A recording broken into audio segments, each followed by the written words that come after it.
Sir 2020 में बोडो शांति समझौता हुए थे और ये समझौता को भारत में वर्तमान के समय में सबसे सक्सेसफुल मॉडल माना जाता है इस बिल्डिंग प्रोसेस में।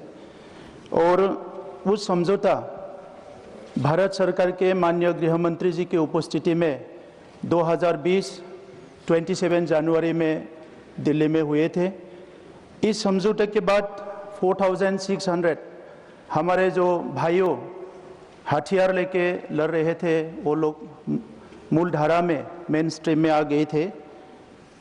सर उस एकॉर्ड में जितना भी क्लोजेस है, some of the major clauses has been already implemented. मैं भारत सरकार को धन्यवाद देना चाहता हूँ, लेकिन इस एकॉर्ड के बहुत सारे क्लोजेस है जो बहुत इम्पोर्टेंट है सर सिक्स शेड्यूल के लिए, वो अभी तक इम्प्लीमेंट नहीं हुआ है। सर आपको जानकारी है कि 1950 से पूर्वोत्तर में ट्राइबल मूवमेंट जो हुए थे, इसमें आज़ादी के बाद 50,000 से ज़्यादा लोग की जान गंवाई है। सर बोडो मूवमेंट में we have lost more than 3000 of our brothers and sisters. Sir ये जो मूवमेंट है ये संविधान के अधिकार के लिए थे। ये मूवमेंट अपने लैंग्वेज, कल्चर, आइडेंटिटी के प्रोटेक्शन के लिए थे, लेकिन उस मूवमेंट में कई घटनाएं हुई हैं जो भारत के लिए बहुत दुखजनक है। और उस मूवमेंट के हल करने के लिए जितने भी मूवमेंट ग्रुप्स थे, भारत सरकार से सीरीज ऑफ डिस्कशन हुए हैं और बहुत सारे एकॉर्ड हुए हैं सर। तो ये एकॉर्ड कोई एकॉर्ड इम्प्लीमेंट हुए हैं, लेकिन कोई एकॉर्ड अभी तक इम्प्लीमेंट नहीं हुए हैं सर।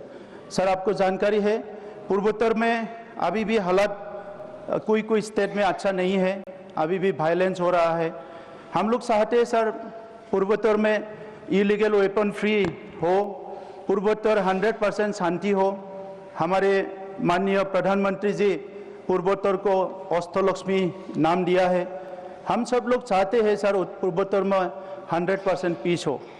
हम लोग अभी यहाँ खड़ा है सर, हमारे जैसे जो नौजवान हैं जो मोर देन 3000 बोडो समाज से वो लोग मरना पड़ा, और बहुत उसका गोल्डन जो समय थे यूथफुल के और स्टूडेंट लाइफ के, ये लोग जो है जंगल में उसका टाइम देना पड़ा, उनको मूवमेंट करना पड़ा। तो सर अभी एक ही रिक्वेस्ट सर। प्रमोद जी सिर्फ 3 मिनट का समय होता है, आपका पूरा हो चुका। Please, no nothing is going on record now.